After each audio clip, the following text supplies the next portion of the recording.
this content is for kids. It's not for kids. Isn't that what I said? No, it's not for kids. If you are 13 years or younger, this is not for you. Do I have to kill somebody in order to actually make that point across? No, man, you don't have to kill Wait no one. a second. Oh, no. When we return to our planet, the High Court may well sentence you to torture. He likes movies, we like movies. SeptumSin versus the world. SeptumSin versus the world. SeptumSin versus the world. SeptumSin versus the world. I'd buy that for $1. Greetings! You're watching SeptumSin versus the world. I'm SeptumSin. This is Kotobuki Jake. Hey? And we're here to show you what they got. Yeah. So, of course, there's no Gundam this week. Oh.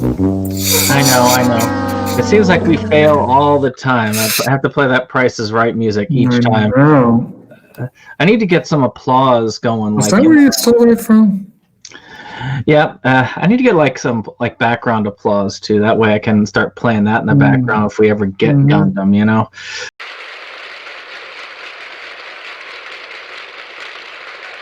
Yeah.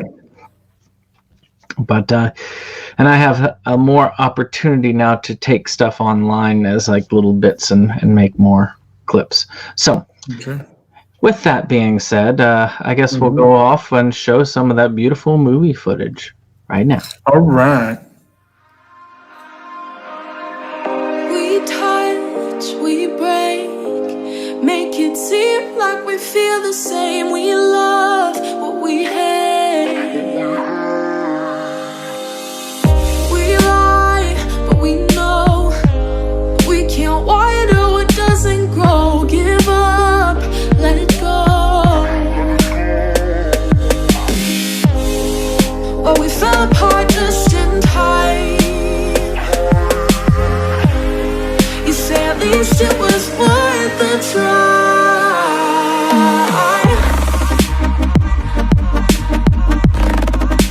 At least it was worth the try.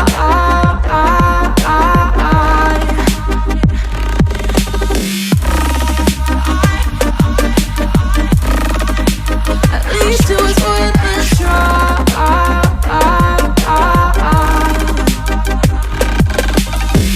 I drive from your place, miss your lips, but I hate the taste. No fun in this game. I will call our bluff, 'cause using bodies isn't good enough. Slow down, this ain't love. Well, we fell apart just in time. Ooh, you say at least it was worth the try.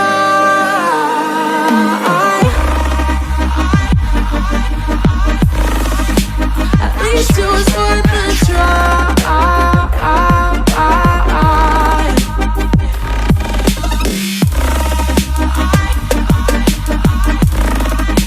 At least it was worth the try.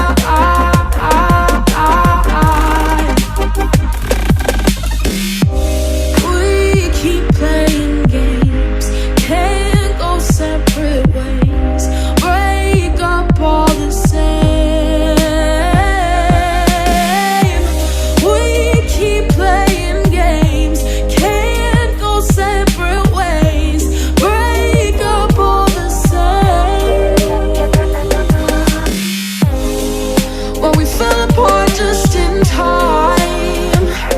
Ooh, you say at least it was worth the try.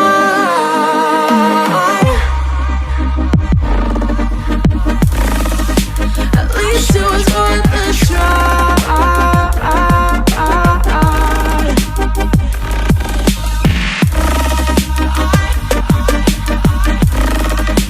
At least it was worth the try.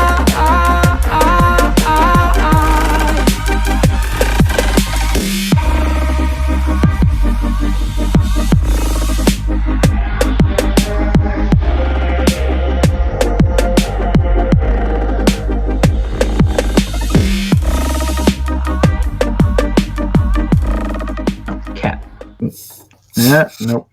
I didn't lock him up. That was his fault. He's looking for catnip. Now go ahead and start us off. You got a lot that you want to cover today. I kind of threw all the potential like middle ground ones back to me that way. Pretty much, I guess. Yeah. Well, we got some fun stuff here, and we'll start off with a bang with some Criterion. And it's an old, and it's from 1940, a film called Dance Girl Dance by Dorothy Arzner. And it stars Maureen O'Hara and Lucille Ball. So that's kind of interesting there. Yeah. Cast. Yep. According to this, Arzner was the sole woman to work as a director in Hollywood's system of the 30s and early 40s. So there's some historical interest there, and not to mention the cast. Unfortunately, it looks like Criterion phoned in this release. There's hardly any bonus features, but there is an interview with Francis Ford Coppola. This should be interesting. Criterion, you need to do better on these older movies. You've had time to put something together, but whatever. It'll still be worthwhile pickup, I have no doubt. Well, and this time I'll actually remember to take the screen. They're right there. There we go. All right. So the first one is just one I tentatively put up there because I've been eager to get the first one in the series and for a cheap price. And I have seen most of it, and that is The Boy, which part 2 is now released. And it was a kind of creepy start out. I didn't get to watch it when it ramped up, but it starts out with this girl who's going to babysit, supposedly, for this family. And they treat this doll like it's really their child, and it's creepy just right there. I remember seeing the previews for that. It looked interesting. So, me, I like a good horror film, so I'm curious to see how it goes. I am interested in it. So here's to hoping that it's as creepy as the first one appears to be. On to you. Okay, so the other Criterion one this week is another one where they fail by putting something out a little too soon. This is a 2018 release, but I am intrigued by this nonetheless. And nonetheless, it has a little bit more in the way of bonus features. And it's a film called Wildlife that is the directorial debut of actor Paul Dano. So that's kind of cool. And it features, it's based on a story, a book by Richard Ford, about an American nuclear family in crisis in the 1960s, and the parents played by Jake Gyllenhaal and Carey Mulligan. So that's some pretty high wattage talent involved there. I definitely am interested in this. The only thing is, and it's co-written by Dano and Zoe Kazan, co-stars of Ruby Sparks, which is kind of cool to see them working together this way. I feel like this is probably too soon for a Criterion release, but still, it does look interesting, and it could be worth looking at. All right. It's interesting. So we got a lot of Criterion out of the way, so let's talk about some Stephen King. Yeah. So Castle Rock is getting its second season released on Blu-ray. I want to say that's the whole series, just 2 seasons. Or at least that's what IMDb has so far. There's nothing...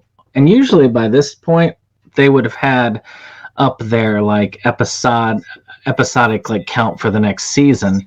Well, it depends on the platform for it. Is it? Do you know how it's being released? I mean, it was released on actual TV. Oh, okay. So, yeah, the one being streamed. So you would think so, but then again. These are odd times. Oh, wait, no, it's Hulu. Hulu. Got it. But even then, usually Hulu stuff gets up pretty quickly. Netflix sometimes falls behind, but I don't know. like I say, it's hard to say, but maybe. I have been meaning to see it because it supposedly looks good, and if I can get both seasons together in a nice little set, I might do it because it does. I am a big fan of Stephen King, and this is like King based, so. Am I remembering this correctly? I think this is a direct tie-in to several of his books, isn't it? Yeah, it supposedly is. I feel like the recent book Elevation was set in Castle Rock, if I'm remembering correctly. Yep. Yeah, and that was a fun little book. Yeah. So I'll be curious. I need to check it out and go forward with it. But we will move onward. Yeah, that's one. Well, foreshadowing. Okay. My turn? Yep. Speaking of short series, this is one I am intrigued by. I really want to see this. I don't know a great deal about it, except that it has to do. Well, this one also takes place in a town. And there is a complete series release of a show called The Good Place. Mm-hmm. And per IMDb, The Good Place is a town where those who have been good throughout their lives go once they have been passed away. Michael, who's played by Ted Danson, is the architect who oversees the town, and this is the first one he has been in charge of creating. Eleanor, who's played by Kristen Bell, arrives at the good place and realizes they have her name right, but everything else is wrong. And so this is kind of apparently I guess she ended up there due to clerical error, I guess. And she's trying to make things right. It sounds really good. And of course, Bell and Danson are both great actors, and it's got an intriguing supporting cast. Maya Rudolph's in several episodes and whatnot. And I remember a couple people at the library recommending it as a good show. So I'm looking forward to this. And I like my complete series collections. I'm starting to like them a lot more than getting it piecemeal. So it'd be a good way to do it. It's only 4 seasons, so it's not a long one. Well, let's see here. Well, as I had alluded to when I left Castle Rock, Disney is releasing, well, Pixar really, but Disney is releasing their newest film on physical media, which is Onward. And did you finally get to see it? No, but I broke down and I'm getting it from the movie club. Oh, well, see, there you go. Well, that's one way to do it. I saw it because it was dumped on Disney Plus. Matter of fact, that's how I got to see Frozen 2 as well. Yeah, that's also coming in that order. That might be a because they've got the 60% off. So it's very possible that I might just like, you know what? Why don't I just break down and get them? Onward is a really good one, but you expect it. I don't think there is such a thing as a bad Pixar film. Right. There's such a thing as a meh Pixar film. I've seen a couple of those. Well, the early reviews for this one was that they didn't fully follow through with the world building, and then some people were disappointed by that. Yeah, there's a lot that's kind of fun with this. This is sort of like a Dungeons and Dragons style fantasy world that has left their magical roots behind.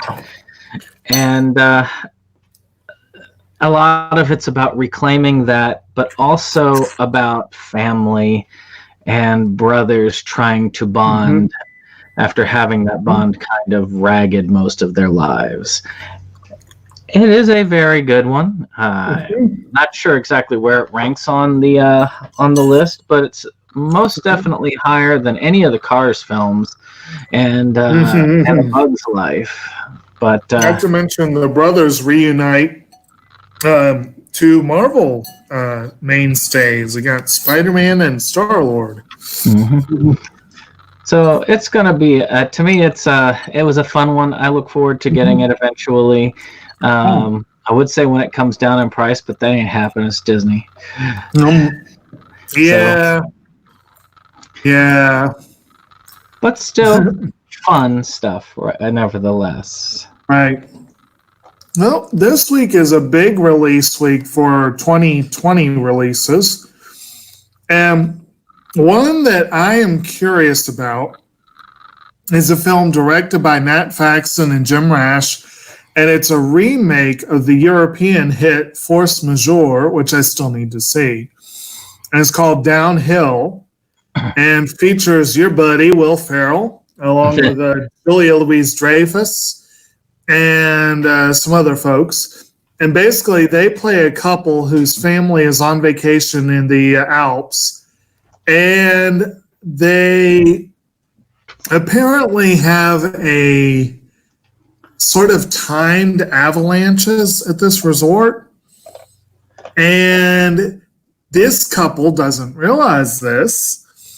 And the father freaks out and runs away. And the mother is like, "You ran away and left us."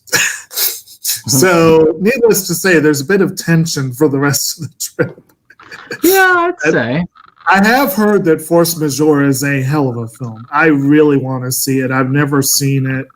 Downhill has gotten mixed reports, but IMDb has it at 4.8 right now. But the reviews I read were not unkind. So I'm curious. I think it could be good. So it's worth a look anyway.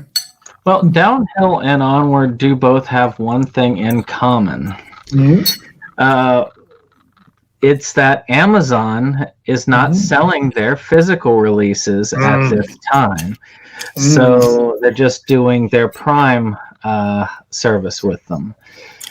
What service? Amazon Prime. You go in and you... No, you know what I was saying. What service? Yeah. So, you have to buy it to stream. So long-term renting. You're better off getting Disney Plus with Onward. Yeah, really. But in any case, it's just kind of odd. In Downhill, when you look it up, one of the first titles that comes up is Sex Down Under. Good to know.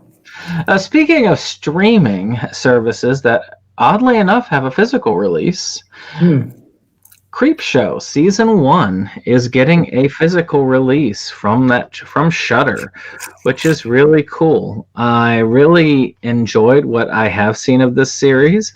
I am interested in buying it. I just don't really have that kind of money around to buy it right now. But it's on my list, most definitely. It's anthology horror. It kind of reminds me a little bit of Tales of the Crypt. There's a similar... the cover reminded me, yeah. Well, they both really have a similar vibe. You've seen the original Creepshow, right? I don't think I have. What? Did I? Actually, it kind of goes with the Stephen King motif, because Stephen King had a big hand in the original Creepshow. And, again, anthology horror, very much based off of the old horror comic books, back in those days. It's just kind of cool. So on to you. Onward and upward. Okay. So, my next one is another 2020 release, which came out, I think, about the same time that Downhill did. It was one I really wanted to see, but obviously with everything that happened, a lot of these films got drastically curtailed theatrical showings, unfortunately, with everything, going on with COVID and whatnot. There's a film by Autumn de Wilde that is a remake or retelling, if you will, of Jane Austen's Emma, which features Anya Taylor-Joy in the title character. Also it features Bill Nighy as her father, Gemma Whalen, Rupert Graves, etc., lots of folks. I actually have a couple of interesting, little side notes about this. One is I am very much a bad English major. Only Austen I've read is Pride and Prejudice. I need to fix this post haste because that book is awesome. But I will have to read Emma one of these days. But interestingly enough, there was that version that came out, 96, Awesome. 97, with Gwyneth Paltrow, I think, in the title role. And I knew someone who will remain nameless on this channel, who personality-wise reminds me a fair bit of this character, who happened to think that Emma was one of the greatest films she'd ever seen. Oh, wow. I wonder why. But I do want to see this. And Anya Taylor-Joy, I'm becoming a big fan of hers. Since we probably won't get to see New Mutants for at least a couple more years, we can watch this one in the meantime. Well, there is news that it could be coming out as a fully digital release. That could be.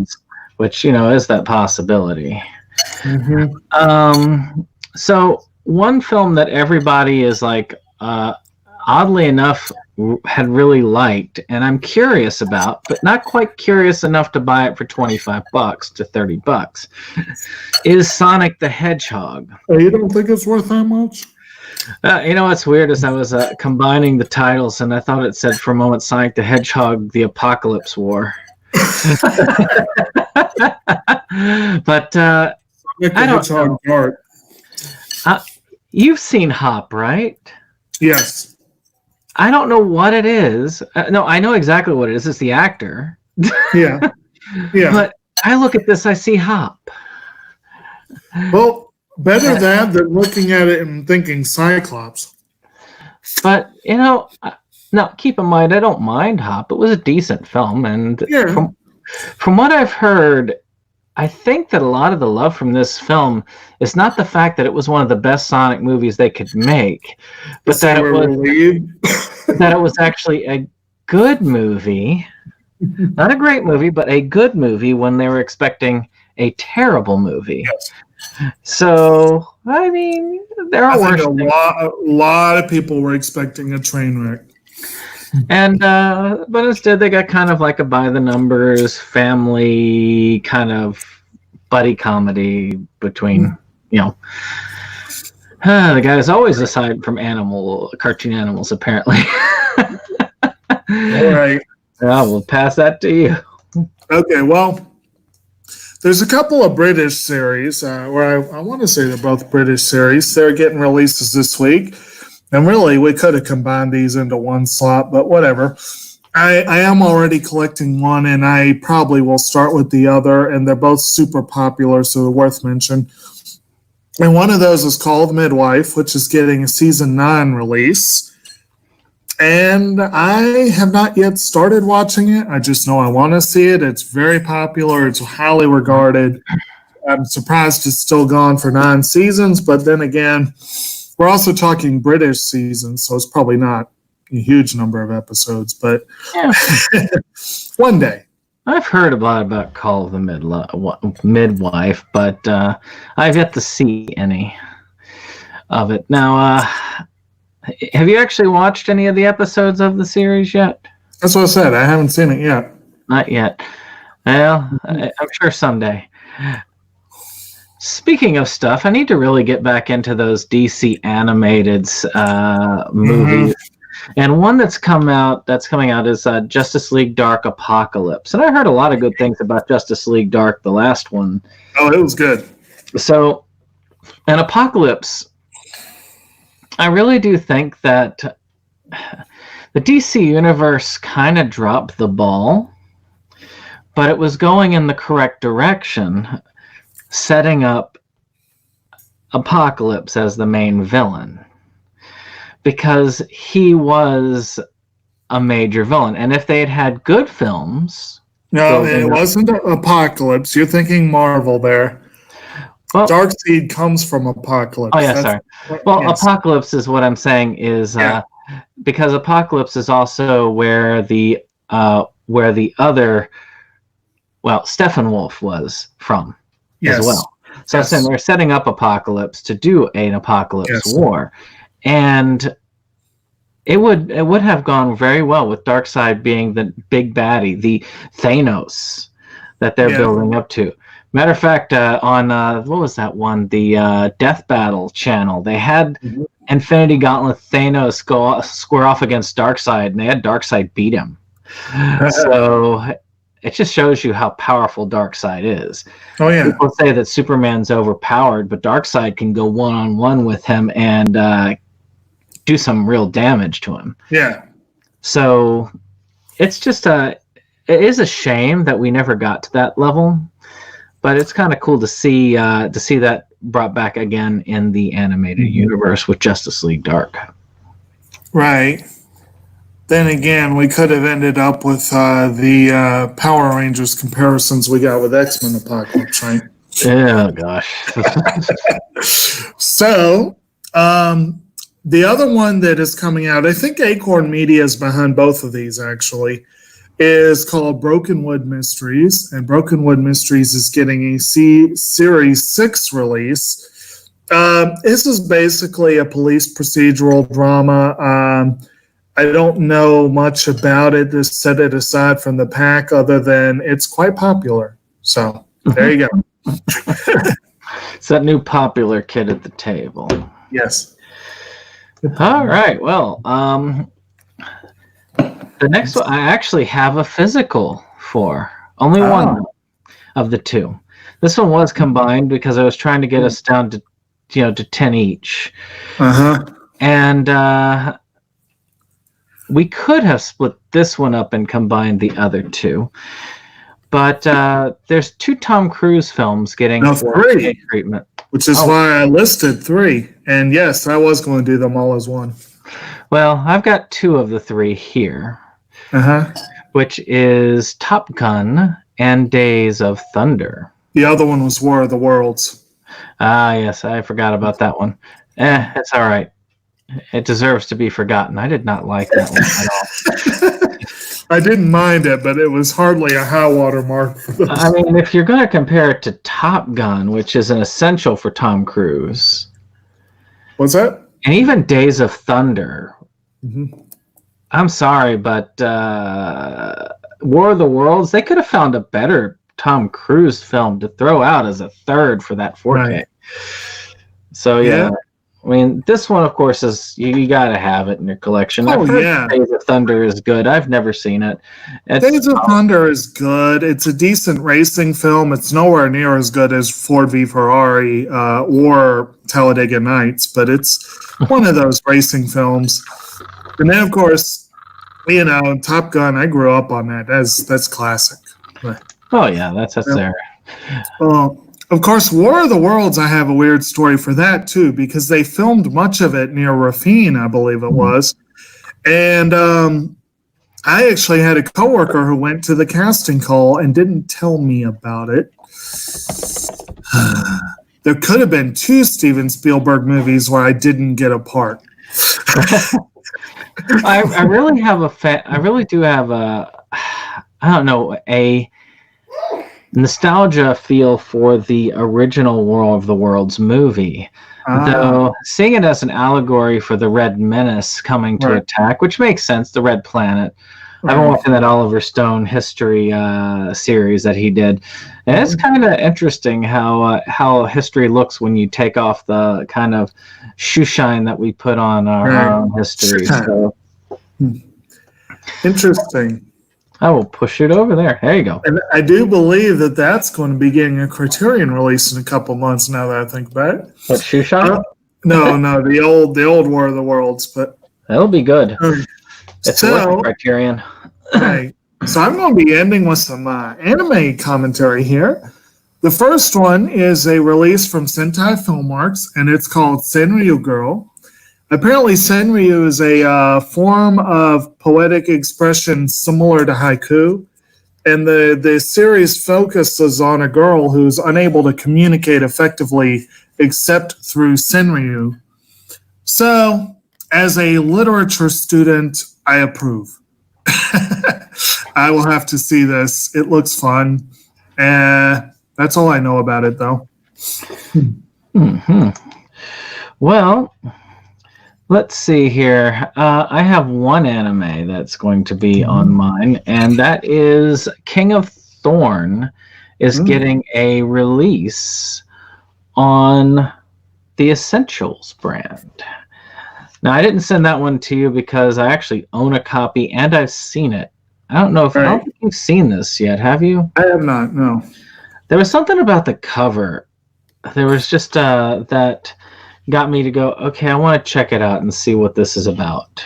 And it has sort of a Sleeping Beauty-esque feel to it, but also this post-apocalyptic world where this virus is ravaging everywhere and turning people to stone. So they have an experiment where they're just going to take people before they get the virus. They're going to freeze them and hope that, when the virus is cured, you'll be able to have people that, can come there, or the virus will eventually kill everybody else off. And, it's the solution we've got for our problems going on. We're just going to have Trump frozen because he's obviously the most important. And then we're going to let the rest of us die off, and then he'll be safe when he comes out. That sort of thing. Lovely. Lovely. But unfortunately, it doesn't work quite the way that they planned. And all these weird, vines and stuff are growing all over the place. Monsters are walking around.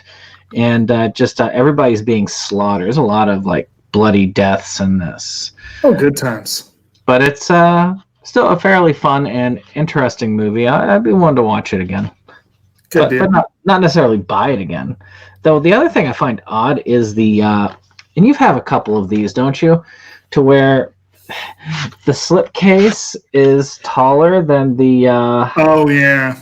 It's got these little standees at the bottom. I think the Shakugan no Shana movie was like that, and the Haruka and the Magic Mirror it was like that. And I'm like, yeah, that's wasteful and stupid. Why did they do that? Just odd. It's like it wants to wear platform shoes to make it taller. Well, it's stupid. It makes no sense. I do like stop doing that. I don't know why, but I love slipcovers. Yeah.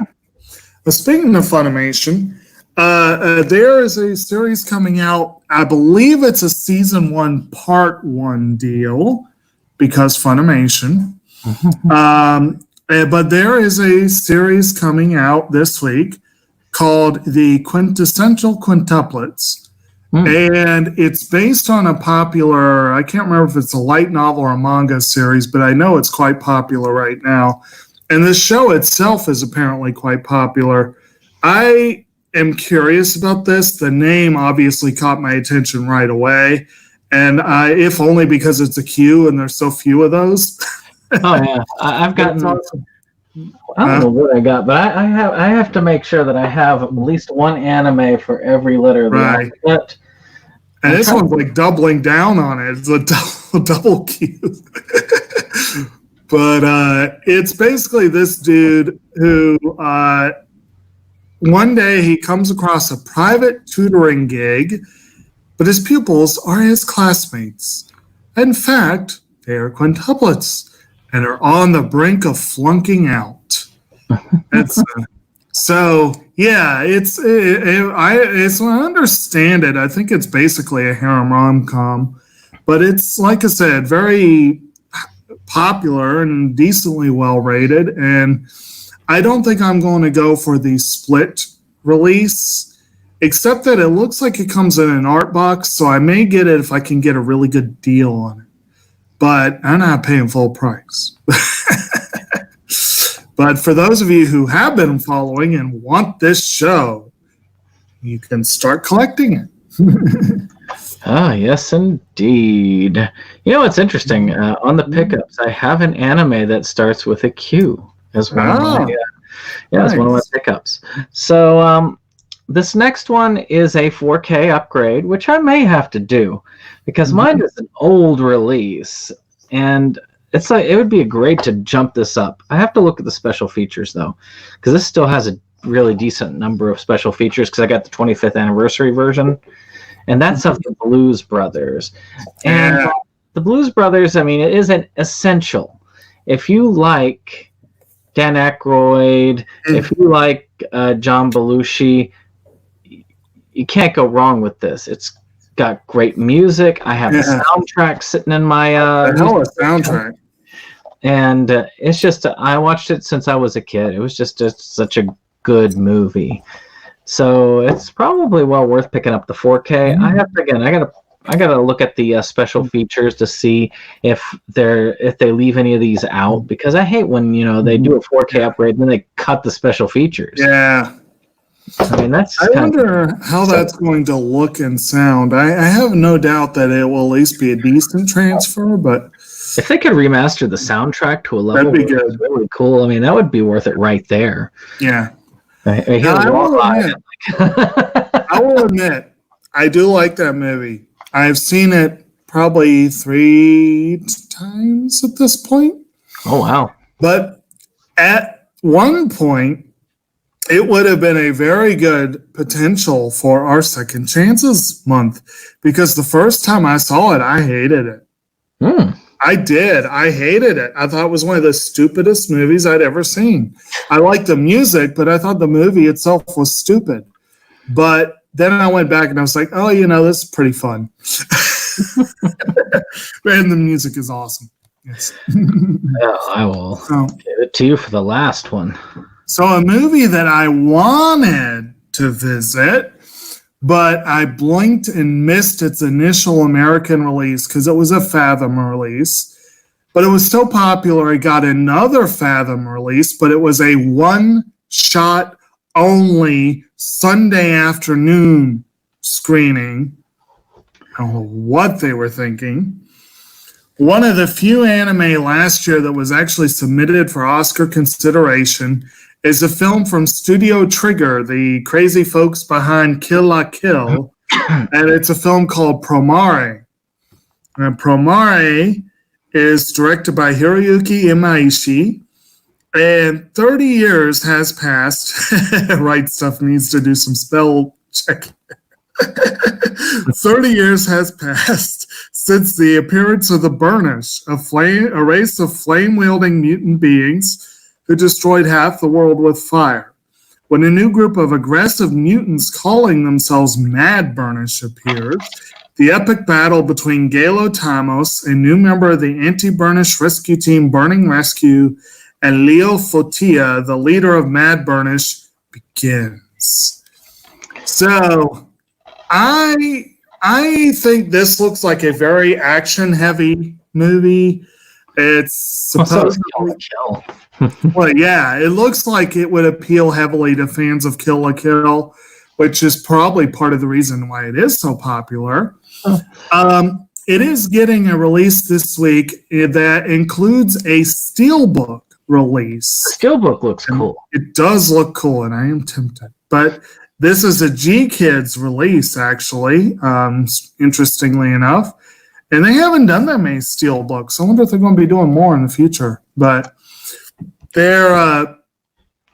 But anyway, so Promare, like I said, it's very well regarded. It's very popular. I want to see it. I want to get it. I want to get the steelbook, but I'll probably still end up waiting, and the steelbook will go out of print while I'm waiting. Oh, yeah. But, yeah. Yeah, even now, like 24 is still too much for a steelbook. Yeah. The current Right Stuff listing is $26.20. I'm looking on Amazon. So, yeah, it's so still... They do have that one on Amazon. Okay. Amazon carries most of the anime. It's just... okay. And keep in mind, anime isn't as... Well, actually, no, anime is pretty heavy into streaming, but they still are fairly in deep with physical media, though. Right. That's because the Japanese are big on physical media. Right. Except we can't always get it here.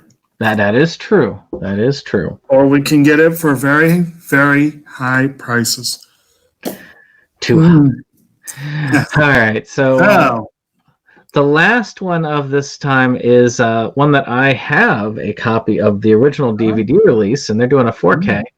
Nice. Or Blu-ray. I can't remember which one. But it is a version of Alice in Wonderland. And this one is a pretty interesting one. I mean, it's got W.C. Fields, Gary Cooper, and Cary Grant in it. Yeah. Which is you know what roles they play? I can't remember, which is weird because I've seen it. Mm-hmm. They didn't even say on the back who they play. I don't think I've seen that one. I think W.C. Fields plays the Mad Hatter, but I could be wrong. But I remember there was a phase, and you probably remember when I was doing this, where I would try and buy up every release of Alice in Wonderland. I just was all into it. I've got like a whole ton of Alice in Wonderland. That's how I got a hold of that Alice movie, as a matter of fact. Yeah, said the White Rabbit. So this one is 1949 or 33? But it's 33. 33. Okay. Are you sure? That's what it says on there because that's identical. Oh, yeah. Here we go. Yeah, so Cary Grant plays the Mock Turtle. W.C. Fields is Humpty Dumpty. Gary Cooper is the White Knight. I got Richard Arlen is the Cheshire Cat. William Austin is the Griffin. Alec B. Francis is the King of Hearts. Let's see. Charlotte Henry plays Alice. Edward Everett Horton is the Mad Hatter. Yeah. It's kind of weird. The Mad Hatter looks like Martin Short on the cover. Well, he did, I believe, play him in one of the versions. Yeah. And then May Robson is the Queen of Hearts. I remember seeing Gene Wilder play the turtle, the Mock Turtle. He's some beautiful soup. Yeah. It was pretty fun. Okay. I need to see. I don't think I've seen this version. I need to. Well, I guess that is all that there is to it for this time around. Of course, if you enjoyed this video, hit that like button. Of course, subscribe. We would love to have you with us on our small yet awesome YouTube family here. And of course, share with your friends. Let them know about us. We always love having new people looking at our stuff. I actually got an interesting notice the other day that apparently I am the only one who did a review for Apropos of Nothing on this channel. If you look up Apropos of Nothing review, my review is the first thing to come up. Cool. So that's kind of, interesting. Still only has like 4 views, but hey. There is time. People want to know. Yeah. So in any case, that's it. So we're going to see you on the next one. Goodbye. All right. Okay.